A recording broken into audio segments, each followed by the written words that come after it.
Friends அஸ்லாம் வலைக்கம். இன்றைக்கி ஒரு டிஃப்ரெண்ட்டான சிக்கன் கிரேவி தான் பார்க்க போகிறோம். எப்போவுமே ஒரே மசாலா போட்டு தான் கிரேவி பண்ணுவீங்களா? இந்த மாதிரி மசாலாவை ட்ரை பண்ணி பாருங்கள், ரொம்ப சூப்பராக இருக்கும். இது ரைஸ்க்கு, சப்பாத்திக்கு, தோசைக்கு, இட்லிக்கு எல்லாத்துக்குமே சூப்பராக செட் ஆகும். இதுக்கு நான் 1 kg சிக்கன் எடுத்து வாஷ் பண்ணிகிட்ருக்கேன். எப்படியும் சண்டே ஆனால் சிக்கன் எடுத்துருவோம், இல்லைன்னா வாரத்தில் ஒரு நாளைக்கு சிக்கன் எடுத்துருவோம். எப்போவுமே ஒரே மாதிரி கிரேவி பண்ணுறதுக்கு இந்த கிரேவி ரொம்ப டேஸ்ட்டாக இருந்தது. 1 kg சிக்கனை வாஷ் பண்ணிவிட்டு ஒரு 2 ஸ்பூன் இஞ்சி பூண்டு பேஸ்ட், தேவையான அளவுக்கு உப்பு, கரம் மசாலா, காரத்துக்கு எவ்வளோ வேணுமோ அவ்வளோ மிளகாய்த்தூள் ஆட் பண்ணிக்கிட்டு ஒரு ஆஃப் லெமனை நான் பிழிஞ்சு விட்டுட்டேன். சீட்ஸ் எல்லாம் எடுத்துகிட்டு தான் நான் லெமனை பிழிஞ்சு வச்சுட்டேன். நல்லா மேரினேஷன் பண்ணி ஒரு 10 or 50 மினிட்ஸ் அப்படியே சிக்கனை ஊற விட்டுட்டேன். இது ரொம்ப ரொம்ப சிம்பிளாக ஈஸியாக பண்ணிடலாங்க. டேஸ்ட் வைஸும் ரொம்ப சூப்பராக இருக்கும். டக்குன்னு பண்ணிடலாம். இதுக்கு வீட்டில் இருக்க பொருளே போதும், எதுவுமே எக்ஸ்ட்ரா வெளியில் போயெல்லாம் வாங்க வேண்டாம். ஸோ இந்த நீங்கள் ட்ரை பண்ணி பாருங்கள், உங்களுக்கு இந்த டேஸ்ட் ரொம்ப பிடிக்கும். ஸோ நான் மேரினேட் பண்ணிவிட்டேன். ஒரு 10 or 50 மினிட்ஸ் அப்படியே ஊறட்டும். அதுக்குள்ளே சின்ன வெங்காயம் போட்டாலும் போடலாம், இல்லை பெரிய வெங்காயம் யூஸ் பண்ணிக்கலாம். 2 வரமிளகா, ஒரே ஒரு தக்காளி எடுத்து வச்சுருக்கேன். தக்காளி வேணும்னா போட்டுக்கலாம். நான் இன்றைக்கி சப்பாத்தி தான் பண்ண போகிறேன். ஸோ எனக்கு கொஞ்சம் செமி கிரேவியாக வேணும்னு சொல்லிவிட்டு நான் தக்காளி எடுத்து வச்சுருக்கேன். ஃபஸ்ட்டு ஸ்டவ் ஆன் பண்ணிவிட்டு ஒரு கடாய் வச்சுட்டு தேவையான அளவுக்கு ஆயில் ஊற்றிட்டேன். கட் பண்ணி வச்சுருந்த சின்ன வெங்காயத்தை ஆட் பண்ணிவிட்டேன். வெங்காயம் வணங்குறதுக்கு உப்பு ஆட் பண்ணி நல்லா வணக்கிட்டுருக்கேன்.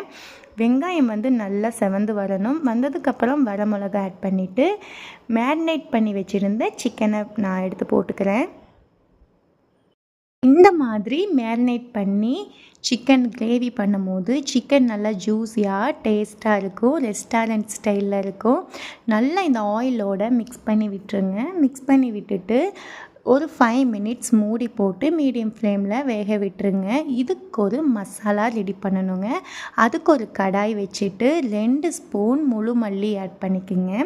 அதுக்கப்புறம் 1 ஸ்பூன் முழு குறுமிளகு ஆட் பண்ணிவிட்டு 2 வரமிளகா, 1/2 ஸ்பூன் சோம்பு ஆட் பண்ணி நல்லா ரோஸ்ட் பண்ணிக்கலாம். ரோஸ்ட் பண்ணும் போதே நல்லா இருக்கும் இதோட ஸ்மெல்லு.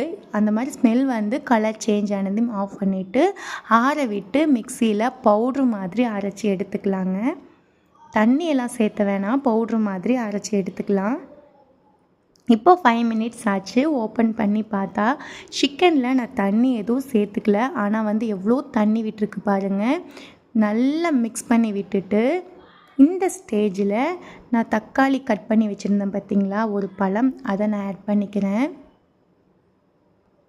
தக்காளி ஆட் பண்ணி நல்லா மிக்ஸ் பண்ணி மூடி போட்டு ஒரு 5 மினிட்ஸ் நல்லா வேக விட்டுட்டேன். எனக்கு செமி கிரேவியாக வேணும், அதனால் நான் தக்காளி ஆட் பண்ணியிருக்கேன். தயிர் கூடி ஆட் பண்ணலாம், அதுவும் செமி கிரேவியாக சூப்பராக இருக்கும். இந்த மாதிரி 5 மினிட்ஸ் ஆனதுக்கப்புறம் நல்லா கிளறி விட்டுட்டு நான் ரெடி பண்ணி வச்சுருந்த மசாலாவை 2 ஸ்பூன் ஆட் பண்ணிக்கிறேன். இந்த மசாலா போட்டேந்தி உங்கள் வீடே மணக்கும், அந்த அளவுக்கு சிக்கன் கிரேவி சூப்பராக இருக்கும் பாருங்கள்.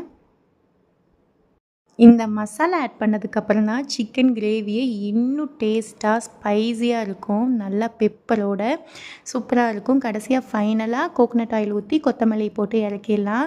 சிக்கன் கிரேவி சூப்பராக ரெடி ஆயிடுச்சு. நான் இதை பரிமாறிடுறேன். இது ரச சாதம், சாம்பார் சாதம், ஒயிட் ரைஸில் கூடி போட்டு பெரட்டி சாப்பிட்லாம். அவ்வளோ டேஸ்ட்டாக இருக்கும். நீங்களும் ட்ரை பண்ணி பாருங்கள். கடைசியாக ஃபைனலாக கொத்தமல்லி வச்சு நான் பரிமாறிட்டேன். நான் ரைஸ் எல்லாம் சாப்பிட்றது கம்மி பண்ணிட்டேன். ஸோ சப்பாத்தி தான் மதியானம் லஞ்சுக்கு. சப்பாத்திக்கு இந்த சிக்கன் கிரேவி ரொம்ப சூப்பராக இருந்தது. ஸோ சப்பாத்தி மாவு பிசைஞ்சிடலான்னு சொல்லிவிட்டு நான் பிசைஞ்சு எடுத்துட்டேன்.